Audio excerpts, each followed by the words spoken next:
welcome to our Freak of the Week Freak Show interview with Lisa Graves. Our Freak of the Week this week, for those of you who follow our attempt to identify a Freak of the Week, um, we're doing Pam Bondi. Um, there is no PR stain or troublesome law that a blonde with a crucifix can't solve for the Trump administration. She was an early appeaser of Donald Trump. For those of you who haven't followed her exploits, she took a $25,000 donation um, before the 2016 election and then shelved a civil suit against the Trump University grift, which then New York State Attorney General managed to extract $25 million from Trump for a grift that really did did affect the lives of a lot of people who were damaged, desperate people who were coming out of the 2008 crash and thought they were going to get some real estate um, secrets from the master, but what they ended up doing was being upsold and walking away with a photograph of themselves in a Marriott ballroom with a cardboard life-size Trump. Um, uh, Bondi is also a former lobbyist for Qatar. She was pulling down $115,000 a month before she came into her position as the top law enforcement official in our country. Obviously, that's more than the average Trump voter makes in about 2 years. And Yeah. today, ProPublica reported that she sold $1 to $5 million of Trump media stock the day before he announced his tariffs and tanked the market. So I'm really glad to have Lisa here to talk to us about this because we really need to understand what is happening to our legal system as the sheepdogs seem to have left the field or are letting these foxes run around. Um, so welcome, Lisa. Lisa is a lawyer, who has a long time experience in D.C. Was on the Senate or was a staffer on the Senate Judiciary Committee in the aughts. She knows the streams of money and the villains involved in court packing at the top. She even summer interned for Ken Starr. So she's been inside. And Lisa and I met when I was working on an article for the New Republic on the colossal donation by Barry Side, Chicago electronics magnate, to our villain, Leonard Leo. So Lisa has been watching Leonard Leo since at least the Bush Gore um, uh, court ruling.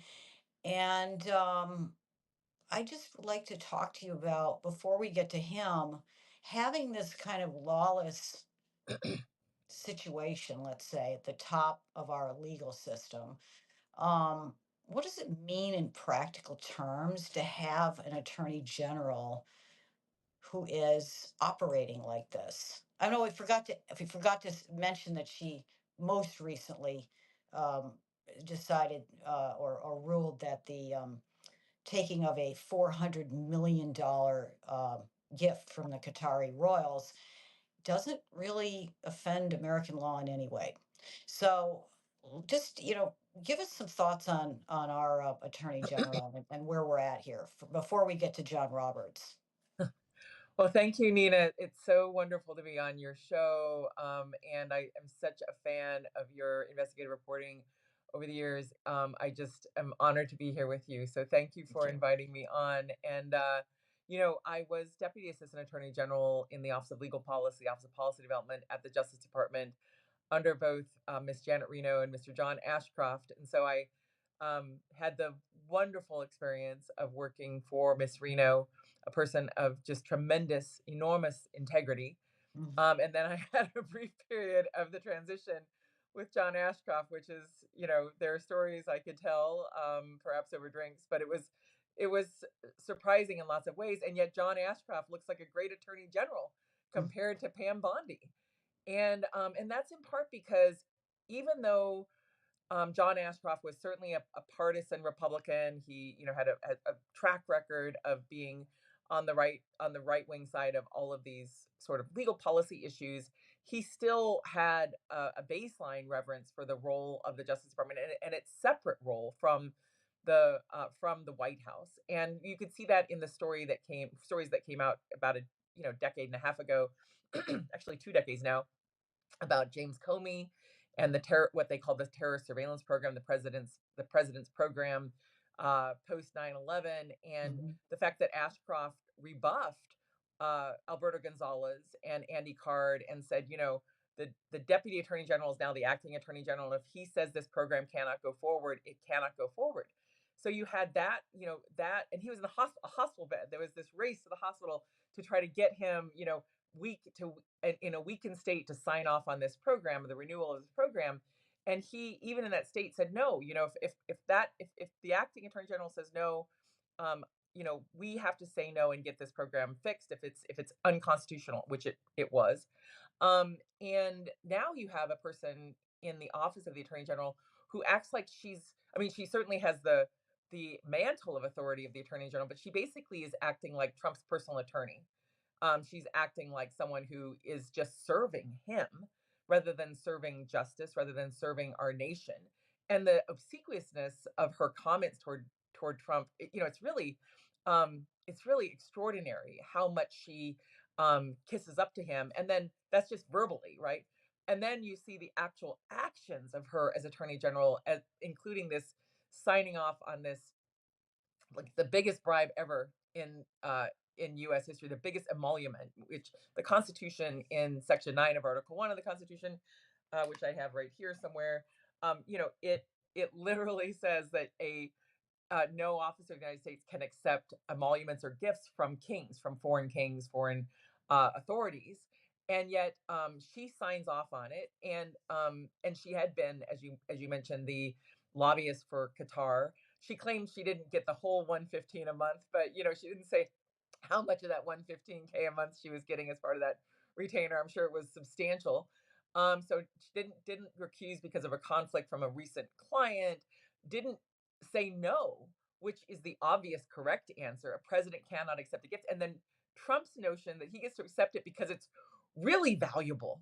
Like, that's a new standard for bribery or emoluments. No, I can't accept a little bribe or a little emolument, but if it's really big, if it's $500 million, absolutely, I'm taking it. And for the attorney general to sign off on that is truly outrageous and extraordinary, and makes her, yet again, underscores how unworthy she is for this position of public trust. And I'll just conclude with this, Nina, which is, when I was at Main Justice and working on the fourth floor of the department, advising my boss, who's the amazing Eleanor Atchison, and working with the attorney general. I used to come in on the Pennsylvania Avenue doors, which are these beautiful aluminum doors, and engraved above those doors was the engraving that the place of justice is a hallowed place. And she is desecrating it daily. I see questions coming in, and it's on my mind as well. What can be done? I mean, who is the plaintiff in a case, or is there such a thing as somebody bringing a case to the? And who would you take the case to say, no, you can't have this? You cannot take a $500 million gift. Who would be the plaintiff? And is there a way to object to this that has any kind of meaning whatsoever in this milieu that we're in right now? Well, there was litigation in Trump's first term brought by John Bonifaz and his colleagues, and I'm on the legal advisory board for them, so I'm The not emoluments on case the in Maryland, yeah, right? yeah, Yeah. yeah, yeah. So Which did that come back to life now that he's in office again, or is that because I I don't think it I was don't mooted, right? Yeah, I don't know that it has, but now there's a superseding emoluments Right. situation happening, and so, John and his team brought that litigation, and I'm sure, I don't know, but I would be surprised if they did not come back in on this issue and more, because the Constitution is really clear. This is not an ambiguous clause, and previous administrations have interpreted it, quite strictly, even to the extent that at one point, there was a letter circulating just, I think, the other day, about how someone sent a book to the Obamas The about $25 gift. Yeah. Yeah. yes, the Right. $25 Right. gift. which Right. they said they could not accept. And we Right. also saw, by the way, that there was this at the end of the first Trump term, they were sort of taking gifts that had been given to the White House. There was a bunch of stories about that. In this instance, Trump has claimed it doesn't count because after my administration, I will be you know, holding it at the presidential library, which I'd be surprised if it has a single book. So I don't know if it would count as a library. Maybe books of pictures, perhaps that they do count. Picture books do count, but like the idea that the plane goes with him is extraordinary. And then there's just the national security concerns of having another country build your plane and the retrofitting the plane and we already have two planes that are already commissioned for Air Force One, made by U.S. manufacturers, and with all the What's security another restrictions. couple hundred billion to Yeah, Boeing for yeah, a plane that we won't use? yeah. So just to finish up on the what we can do thing, if somebody brings a case, a monuments case, then the attorney general or is it the solicitor general who gets to defend that, and then it will probably go to through the courts. The judges will be ruling on it. Presumably, they'll drag their feet. It could last till the very end of given if past is prologue, that's what they'll Yeah. do. They'll run out the clock. But eventually, a case like this could go to the Supreme Court. Am I That's right? right. That's right. And Okay. yeah, and the Justice Department would be involved in that decision to defend this gift, this inappropriate, unconstitutional But at the moment, gift. looks like Pam is ready to go to the mat for it, for Well, his, because I mean, she'll do anything for him. But like, does she say no to him on anything? Basically, they issued an order. Maybe it was probably 2 months ago, where they said no one but Trump and Bondi could make any decisions about anything constitutional to all the other agencies. And she's been signing off on all sorts of things, it seems. And just like I said, acting like she's his attorney, not like she's the attorney general of the United States on behalf of we the people and defending our constitution in that language. So yeah, she will play a role in that litigation. And as you said, there could be slow walking to try to prevent a resolution of it. I mean, the other part is that there's the court of public opinion, and ultimately, I think, I'm hopeful despite everything, but I'm hopeful that the accumulation of this sort of um, just greed and self enrichment between this and the cryptocurrency, the meme coin, like all the just gathering of cash, the kleptocracy that we're seeing um, out loud and visually will ultimately lead to um, political consequences for all the people who are directly involved, meaning Trump and Bondi, and for the politicians who are saying nothing and doing nothing in response. So I'm really hopeful that the American people will, you know, say this stinks and this is not the American way. This is not okay. President can't accept a nearly $500 million gift from Qatar or any country. yeah, I mean, it does come down to whether the American people get disgusted or not. I mean, it did look like interestingly, the plane, the jet, of all the things that have been going on, the jet seems to have like triggered the gag reflex in a few of these Senate Republicans, right? Yeah, Where Tom Tillis is saying, yeah, oh, there might be, we'll have to go through every centimeter of the plane to make sure there's no surveillance equipment, which I was talking to some people last night who work in the Middle East, and they're like, yeah, there's no question that that plane is going to be packed with, I mean, that's what they do, right? It's yeah. surveillance. So, anyway, fascinating. So let's move on to I want to talk a bit about um, that's the attorney general in theory. Trump can lose, she can be out of there in 2 to 4 years, but we are still going to have the Supreme Court as it is constituted. Unless, I mean, I haven't done the math, who might be resigning. But in any case, he would be replacing it. So we're still going to have the Supreme Court as it's constituted, the Supreme Court that has been effectively judge packed by Leonard Leo and the right, hardcore Catholics, and the American oligarchy. So, your book, Without Precedent, is terrific. It's not coming out until October, right? But I No, think September. Yes, September. fantastic. It's incredibly, it's vital reading for people because it reminds us of things that we've forgotten about, and how what I find so fascinating is how this crowd, led by Leonard Leo, but others, have been involved in this for 25 years at least, because Leo was involved in the Bush Gore case. So most people think of, when I first saw your book, Lisa, I thought, okay, most of us at this point, I think of Roberts as a moderating figure. I have started to think that because of what's happened since since Trump got elected, where they did rule on this, like, what I guess it's habeas corpus. I don't know what the terminology is on the guy down in the, what's his name? Garcia. Yes, Garcia. down in the Yep. jungle prison. They did say bring him back. Of course, that's not happening. They're just thumbing their nose. But and Roberts was voted with the liberal side. You write in your book that he shows up on the scene in, I guess, '05, right? And you say he's got a moon face, blue eyes, very kind of civil, in contrast to the villainy of Robert Bork, who did not make it through the confirmation hearings, and he sails through. He has, but the problem is that, as you write, he has exactly the same right wing agenda that Bork would have had, but he's presented it with what you called stately civility. He's a hardcore Catholic. His wife had actually succeeded Bork's wife as leader of a society dedicated to a enslaver and early Catholic American John Carroll. And you argue that he's allowed, in the 10, 20 years, 25 years, he's allowed a culture of corruption to run rampant. Immediately went after abortion after saying that he wouldn't. And as you put it, has systematically altered the very structure of our democracy.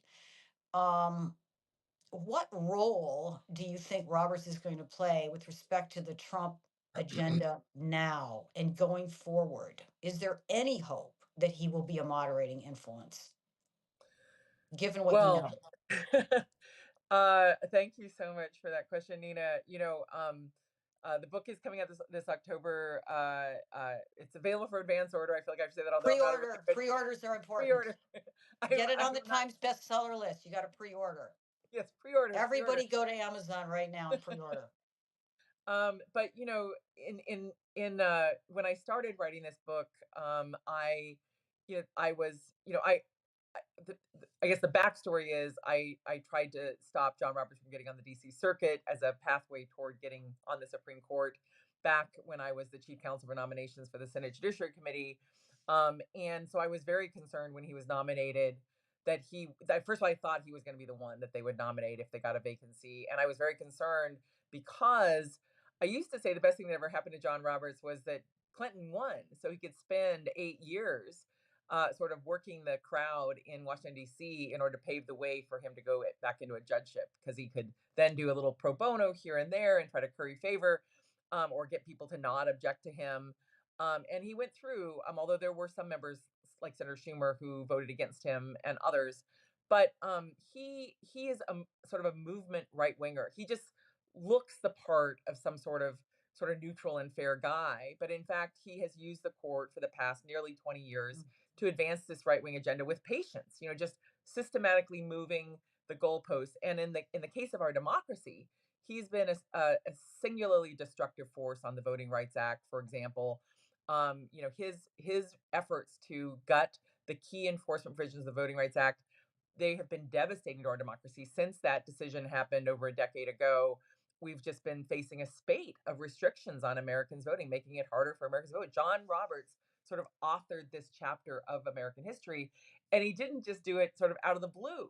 He began his legal career attacking the Voting Rights Act, the reauthorization of the Voting Rights Act, when it was only 15 years old, a law that had, this landmark law that was the result of blood, sweat, and tears of so many Americans to get voting rights protected in America. John Roberts began his career assailing that. And so fast forward to last year, where we saw John Roberts orchestrating the immunity decision, an unprecedented decision that's counter constitutional, anti constitutional. There's no provision in the Constitution in Article 2 of the Constitution that gives a president immunity. Every reasonable person who's ever looked at it has understood that the Constitution does not grant a president immunity from criminal prosecution. The language of the Constitution itself says that a president can be impeached for high crimes and misdemeanors. The founding fathers, the writers of the Federalist Papers, the original Federalist Papers, not the Federalist Society, they wrote about how a president could be held accountable in for crimes, and yet John Roberts went out of his way with the fellow Republican appointees, including three Trump appointees, to create immunity for Trump. And that immunity not only stopped the trial from going forward to hold him accountable for the crimes that were alleged and powerfully alleged, um, and proved by the grand jury around January 6th in this effort to set aside the results, the accurate, actual results of the 2020 election, but also to signal to the American people that Trump did no wrong and could do no wrong, which helped pave his return to power. Imagine if the Absolutely. court had not intervened, if that case had gone forward before the election, and people were reprising, remembering what happened on January 6th and the detailed role that Jack Smith had laid out that Trump had played in that attempted coup, basically, and the violence that they unleashed, not the tourists, not these outrageous pardons of people who committed, violence against police officers, violence A against our. day of love. It was a day of love. Yeah, yeah, it's just extraordinary. And so John Roberts not only, stopped the prosecution of Trump, paved the way for his return to power for a second term, but in essence emboldened him to believe that anything he does that's a so-called official act is immune from any criminal consequences for him, which has led to not just the grant of this king-like power, but has also led to Trump feeling even more emboldened to act like a king, to act like a tyrant. And And so John Roberts really only is responsible stupid for people that. wouldn't take the $400 million Yeah, jet. yeah, yeah. And then this week we saw John Roberts, make some statements because obviously we've been seeing this rising tide of violence. We saw it, the violent threats against clerks, election clerks, and more. These, other ways in which election officials were smeared. Now we're seeing, him attack the idea that a judge should have any role in ruling on his efforts to deprive people of their due process rights, to ship people overseas to a hellhole without any hearing by an independent tribunal about, whether there's actual evidence against them. And the judges have been facing threats, and so Roberts and others have been speaking out about those threats against judges. But underneath it is this assault on the notion of a judiciary, that judges have any role when, as you pointed out, Nina, under our Constitution, the writ of habeas corpus shall not be suspended unless there's an invasion, and public safety requires it. That's the clause, and it's that power is in the Article 1 of the Constitution, which is for Congress. It's not a presidential power. It can't be deployed based on a trumped up, ridiculous assertion of an invasion by a drug gang. And the essence of that writ of habeas corpus is that you get to go to a judge, you get to go to an independent tribunal if you are seized, if you are held in this country. And that dates back not just to the founding of our Constitution, the creation of this Constitution, but to the Magna Carta, Yeah, to 1066, that a yeah. king can't just seize you. And so this really is tyrannical. These the ideas that are floating, the policies, some of these policies that they have imposed, and the courts at the lower court are our only salvation right now to stop and slow this. But we don't know what John Roberts will do because he orchestrated, as the New York Times detailed earlier this year, he orchestrated that immunity decision for Trump. So with the immunity decision now, we see that Roberts went with the liberal side on the habeas corpus issue. The Trump administration is not responding to that. They're not going to do it. Um, how do you see this playing out given his history? I mean, we're Alito and Thomas are always going to be on that side, but he and Handmaiden are going to be. It appears to be that they're sort of waffling a little bit. Can we hope that this is going to that there's something has happened that is making him reconsider? I mean, given that he has a 20-year record of corruption, of actually allowing corruption on the Supreme Court, they presided over the Citizens United ruling, which basically handed it over to the money powers. I mean, what can we expect now, given your insights about who these people are, how he operates, and the forces that are behind them?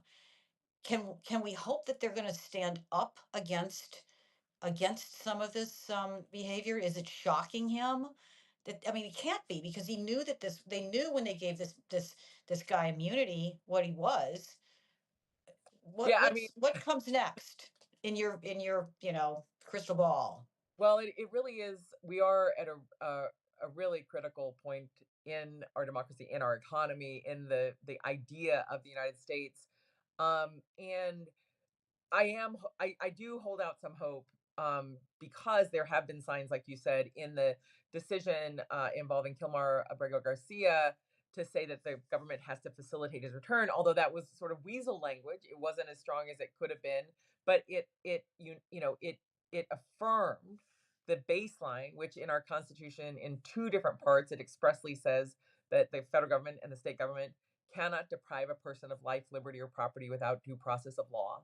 And due process of law does not mean someone photoshops a picture of tattoos on someone's knuckle. Due process of law is going to court and showing that there's evidence to detain someone or hold someone, especially someone who's already actually under an immigration order to stay in the United States. In the case of Alberto Garcia, but so that was a hopeful sign that Roberts and Amy Coney Barrett and others agreed that of course there's a due process right, but the language in that decision wasn't as strong as it could have been, and the administration has exploited that. And some people say, are we in a constitutional crisis because they haven't really overtly supposedly defied a court order? Although it's pretty overt, this idea he can't bring him back, but then he could, but he won't. It's pretty overt. But for Well, me, and you have Stephen Miller standing in the driveway of the White House, stating out front to the world, we think we can suspend habeas corpus. I mean, he did that last week. That's shocking, right? yeah, it's totally, So yeah. And I so the mean, question is, again, I mean, if what was the purpose of I mean, the majority, what Roberts being on the side of the majority, what would be the purpose after they've given him immunity to suddenly say, pull back? Oh, well, wait, maybe we don't allow, maybe there's a limit on this immunity. Like, do you think that this is going to go in a direction that is pro-constitution at some point, or are we just on the precipice here of abandoning it? well, I mean, so there's two components there. One is whether he can be criminally charged, so that immunity applies to criminal prosecution, and he takes an oath to uphold the Constitution. So sort of there's these two things that are happening simultaneously. There's this immunity from criminal prosecution, but there's the sort of operating assumption, which I think is, a dicey assumption, given all we know, that Trump would actually uphold the Constitution that he took an oath to uphold on Inauguration Day, when over 100 days later, just a few days ago, he suggested he wasn't sure if he had actually uphold it, wasn't sure if he had to, and he supposedly had these brilliant Yep. lawyers who were telling him maybe he didn't. Well, that's not actually how it works, and so there's this possibility that Roberts didn't didn't want him to be criminally liable, but didn't want complete chaos. I think that's a naive assumption, given what that immunity decision did and what it unleashed politically, electorally in the country. um, but there's this notion that still the president can't just do anything and order other people to do things that they don't have immunity for, and that he can get away with it. And so there are toeholds basically for pushing back, but the challenge is, how do you enforce those decisions in the face of a defiant president? Back in 2016, I can't believe it's been that long, 8 years ago, I Seems gave like yesterday, all of yeah, it. right. I gave an interview to NPR right after Trump was elected, and they said, "Yeah, but what about the rule of law?" And I said at the time, and I still believe this: the rule of law is a slender reed that depends on the willingness of people in power to adhere to it, to follow it. When you have someone who is so aggressively lawless, so aggressively, desirous of, uh, doing whatever he wants, regardless of what the law says, we are in an ongoing crisis. And Roberts did unleash this. Now, maybe he'll have regrets. Maybe he'll join with Amy Coney Barrett, and together they will, hold off some of these other Trump appointees, and Alito and Thomas, who are just in the can for Trump from the get go. Their household, is pro Trump. Households are pro Trump. But there's hope.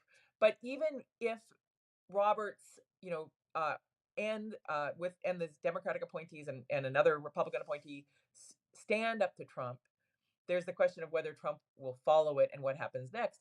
But also, there's the deeper damage that John Roberts has done to voting rights, to the maps in our country, that has, given the House, we have a gerrymandered House of Representatives because we have states where a Democrat can win statewide office but can't, get a majority congressional delegation because these maps that John Roberts has stopped federal courts from protecting our voting rights, our representation rights, from intervening. So he has done a lot of damage.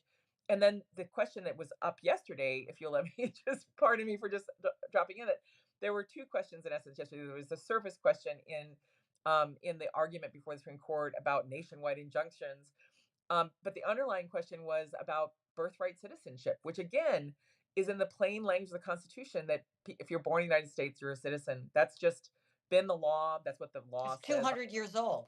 Yeah, yeah. You know, that is the surface of the law. That's what the case law has said, and that this administration has decided that it's going to do a different thing. Now the courts have said no. The lower courts have said no, but now the Roberts Court is considering sort of a free for all to allow, some places to be under an order where you are a citizen if you're born in the United States, and other places perhaps to allow a different decision where you're not a citizen if you're born in the United States, even though these are national rights of us as a people. So and that was the topic of my career column just this week. I'm so pleased to be partnering with them with Grave Injustice, and have that chance to be do a column with them, like you, Nina, and have the chance to talk about some of these issues. But this court, the Roberts Court, I think, has been out of control. Whether it can pull back and try to reassert norms that it has decimated, we will soon see. We'll soon see. Yeah.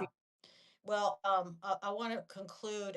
We've passed the half hour Oh, mark, and sorry. no, no, no. I could talk to you forever, but I just want to conclude with the thought that, you know, uh, Roberts, back to the sheepdog metaphor, Roberts really is he looks so, he behaved with such civility, and he comes across as this, as you point out, the moon faced nice guy. And he really is kind of like a wolf in sheep's clothing. And the question again is back to, for us, well, what we don't have any sheepdogs.